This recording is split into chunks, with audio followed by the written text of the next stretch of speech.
inviting me. So my presentation is about the comparative study on disinformation governance in Chinese and American social media platforms. So this is a joint paper between three of us. So me from the Beijing Normal University, China, and Aham Park from Korea Press Foundation, South Korea, and also Ke Li from the Xi'an University, China. Okay, so just a moment. So first of all, I would like to, because this presentation is about disinformation governance of the social media in two countries. So before we talk about the mechanism, I would like to give some definition about the disinformations in both countries. So actually, if you look at the disinformation definition in both countries, in China and America, they share largely share the similarity. So how can we define the misinformation, disinformation? Basically, there's two criteria in both countries. First of all, is the nature of information. So the information is false, misleading, and inaccurate. So secondly, is defined by intention. So which means the information is intentionally released by the publisher. But there's a significant difference between the US and China. So basically in China, there's a term called the rumor. So rumor in the American context, I think in many other countries, is considered as unverified information. But in Chinese context, rumor is defined in the Chinese law, also by the social media platform as disinformation, which means is misleading, false, inaccurate information instead of the unverified information. So this is a definition of disinformation. So then if we look at the legal regulation of disinformation in both countries, so if we look at if we take the American law, so basically as my previous as Dr. Wang just said, you know, now in the US, there's a law directly regulate disinformation or fake news because of the result of First Amendment of free speech. So which means directly regulate disinformation. But there's a law regulate speech. For example, like a defamation law, you know, intentional infliction of emotional distress. So those kind of speech are outlawed. Also, the broadcasting of fake news is also prohibited in American context. So if you are a broadcaster, if you know the information is false and will cause a substantial public harm, then if you broadcast this kind of fake news, then the FCC will get interventions.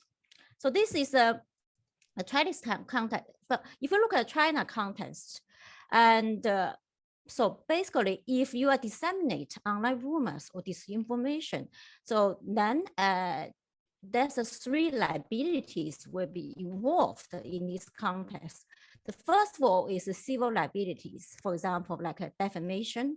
And the second liabilities we call the administrative liability, for example, like a disturbing the public order by spreading rumors or giving false information about the situation of any risk or a disease or emergence. So this is an administrative liability. And then there's a criminal liability, disinformation, which has constituted as a crime, which means maybe the consequence is very serious. So therefore, instead of the administrative liability, and the state may prosecute as a criminal liability.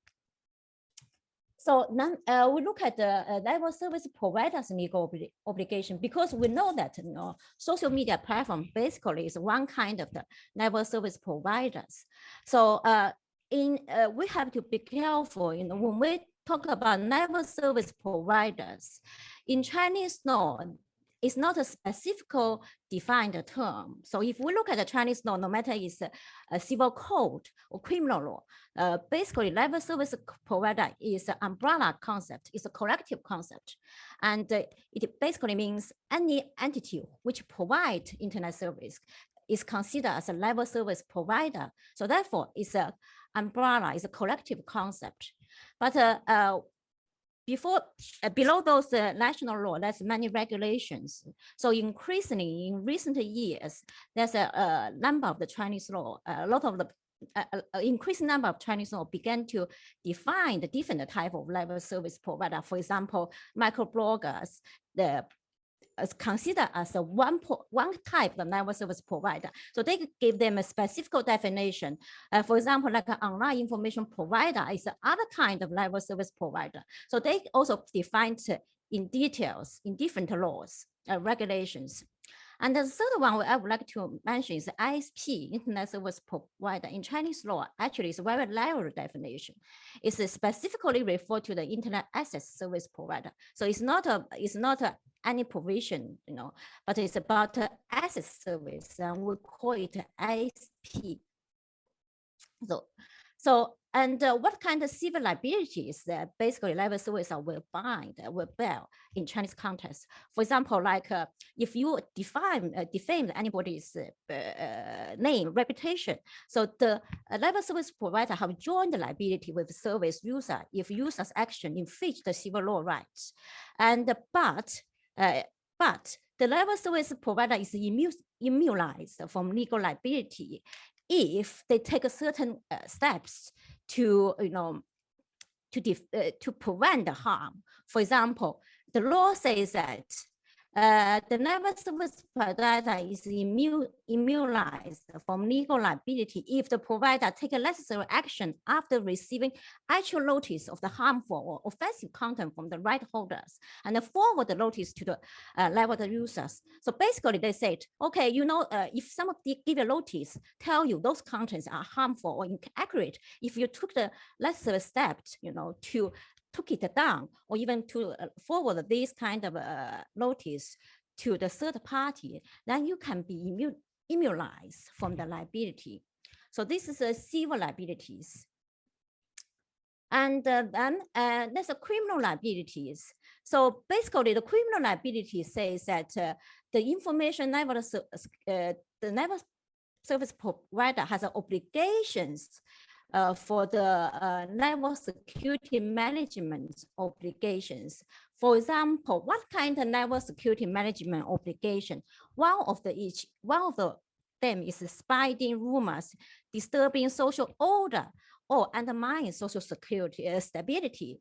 If the service provider found this kind of the informations, like rumors, and then they did not take the necessary steps, they may liable for the criminal liabilities. The other one, I think, so the recent provision is also about deep fake. So basically, the law says, online video service provider, they must not use new technology, for example, like deep learning, virtual reality, to make, publish, or disseminate false news information. So if you do this, you may also liable for criminal offenses. And the last one is administrative penalty. As I said, if the consequence is minor, it's not as serious. So the government may consider use the administrative penalty instead of criminal laws. Administrative penalty means, they may suspend your service for a period, and they may ask you to eliminate, the certain contents, or may ask you to report the offensive, the content, to the relevant authorities. So this is administrative penalty instead of criminal law. So if we look at the American law, what service provider means, actually, as I said, my previous presenter also make a distinguish between the publisher and the transmitting, routing, and the collecting service. So basically, American law says there's a clear distinction between the transmission, routing, and provision, and the publisher. So basically, this law, Communication Decency Act, and the Section 231 immunized ISP and the internet user from the liability, for tort and all other contents which you published where they are leveled, even they didn't take any actions, even they received the notice, and even the user told them, okay, this information that false, they're misleading, or they're offensive, but because of this law. So they are immunized from those responsibility or liabilities. And so therefore, it's very difficult to pardon the ISP in America for fake news spread through the ISP network because of this act. So, but recently, the American lawmaker has been considered to address the harm associated with the deepfake contents. For example, there's a deepfake law in California making it illegal to create or disturb and distribute video which has which use the deepfake technique to resemble real contents. And at the federal level, there's a malicious deepfake act as well. So therefore, we can see, increasingly people, the lawmaker at the state level or at the federal level consider the harms associated with the contents disseminated via the social media platforms. So in the next time, the rest of time, I will look at the model, the regulatory model between two social media platforms, which is Weibo in China and Facebook in America. How do they regulate the disinformations? So if we look at that, first of all, I will look at the Weibo's regulatory model of this information. So we will look at the three different approach. The first one is called the self-regulations. So what self-regulation means, which means it's a voluntary activities. So basically all the stakeholders, participants agree to abide by joint rules. So Weibo sets their own rules or practice to sanction this information dissemination. And the CAC, which is the government regulator, they do not participate in governance, but they provide the guidance according to the provision and administration of microblock information service, which lie down the obligation of the Weibo, what kind of obligation they should fulfill.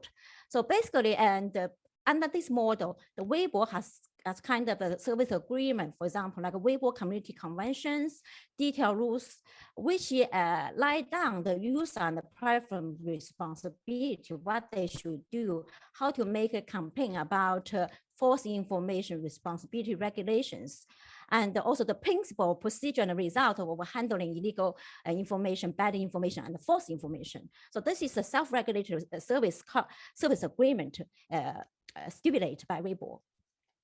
So besides that, we will also use the supervisor and the community committee. So they have two community which help them to kind of the governed, kind of self-governed body for the disinformation. So those the member of the committee are volunteers, so they can make campaigns and vote, determine and deal with all these disinformation contents. And besides, we will also have an anti-rumor account. So which the purpose is there's two purposes. One is to the false information refutations, and also release the Weibo refutation of rumor monthly work report and annual report about what kind of rumors they refuted weekly and monthly and annually. So for example, if we look at how the two measures implemented by Weibo in terms of the disinformation, the first one is called direct process by Weibo. So if they received, if Weibo received a campaign from the netizen about the false information, so Weibo will deal with it based on the rumor refutation information, because as I said, they have this refutation information database. So they will check against this kind of the database, and if they found that this information is false, so they will label it and says this contains false information and we process. So they put a label here, okay? But if they couldn't find this information from the refutation database, so Weibo will provide a sample to the relevant authority department, ask them for verification before they make any decisions. So this is the first mechanism. The second mechanism is labeling. So for the untrue information, this has been clarified. So Weibo will put a label on the top of the post to say this is a false information. And also they have a kind of the point to, if you click here, so you can see the true information, which clarified the truth of the disinformation. So to help them to explain the true situation to the readers. But secondly, they have a co-regulation mechanisms. So co-regulation is a third way between the self-regulation and external regulation. So that's a very complicated co-regulation mechanisms.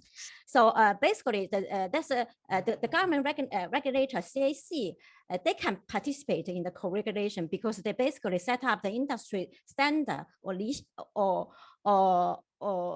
kind of initiatives. So for them to follow. One of the co-regulation mechanisms adopted by Weibo is basically they joined the Beijing Internet Association self-disciplinary commissioner system, which is kind of self-disciplinary, industry self-disciplinary mechanism. And they joined it. But this self-disciplinary mechanism is also collaborated with the Beijing Cyberspace Administration Office. So that's a collaboration between the industry, between the Weibo, and between the government. So this is one kind of co-regulations. There's others as well. The third one is external regulations. So basically the government, sorry? Hello? 4 minutes. Okay, government will regulate the platforms through the policy, for example, like a law and the regulations, and also kind of soft law and the code. And so if you look at Facebook, so Facebook also have this self-regulation mechanism, like a community standard, and for example, they have the hate speech, fake account, and if they found this information, they will took it down. And they also have imposed some mechanism to tackle the fake news. For example, like a third-party fact-checking, labeling misinformation, and this kind of self-regulations. And the most important, they recently have an oversight board established to oversight, how to protect the freedom of expression, while also preventing hate speech and fake news. So I think we all know this oversight board. I will skip it. And the co-regulation Facebook adapted is a third-party fact-checking mechanism. So they fact-checked with other third parties. And they also have this warning labels and the fact-check contents with other parties as well. And the external regulation, the American government is not allowed to directly regulate the network service provider because of the Communication Decency Act 230. But there's a several bill proposed to revise the Section 230, as we mentioned before, the reason, the public harm reasons. So that's just, so in conclusion, I would like to say there's some similarity and difference between the platform regulatory model in China and the American. So basically, we can see the Facebook has we call the kind of enhanced self-regulatory mechanisms. So they have labeling, they have took down, they have this kind of so-called independent oversight board. But as many people already argued, the oversight board has limitations, which because they treat the case by case is a very piecemeal mechanism. And it's very difficult for them to tackle the issues such as algorithm amplification of harmful contents and also fake news. And the co-regulation mainly focus on collaboration with third parties without any collaboration between the social media platform and state, because the state basically is prohibit, from interventions. And there's no external regulation, but a revision is proposed. So in Chinese context, there's a very complicated self-regulation mechanism. They have enabling refutations, but there's no took down until they receive notice. So therefore, we can see the difference is that in the Chinese context, they need a kind of transparency on content moderations and also effective remedies, because the oversight board in the American context can have an appeal mechanism. If you disagree with the Facebook's took down, you can appeal to the oversight board. But in the Chinese context, the remedy is that the party of the false information can issue clarification information or statements through the Weibo anti-rumor content. So basically, you can clarify the statement, but you cannot ask them to, delete those wrong statement. And the co-regulation in the Chinese context is more between the government and the social media. So they may need a co-regulation with third parties. And in the end, we can see, in the Chinese context, they have a very heavy external regulation. So, for example, but it's not only about a hard law. They also have a soft law, hard law, and administrative measures to do the external regulation. But of course, it's much more heavy than the American context and give a lot of burdens on the social media platforms. So the last one I would like to mention is I just observed a very interesting tendency between these two countries, which is called the securitization of disinformation. So disinformation nowadays become more and more become a security issue rather than the, freedom of expression issues, And we recently, just today, I think yesterday, we found that a website has been seized by American government. The reason they say that is those information actually discussed as a news information or media outlet targeted the United States with disinformation campaign and malicious influence operations. Okay, so therefore, the National Security Division of Counterintelligence and Export Control Section prosecutes these actions. So we can see disinformation increasingly become a security issue in both China and the American context. So I think that's all my presentation. I stop here, and your questions are welcome. Thank you very much.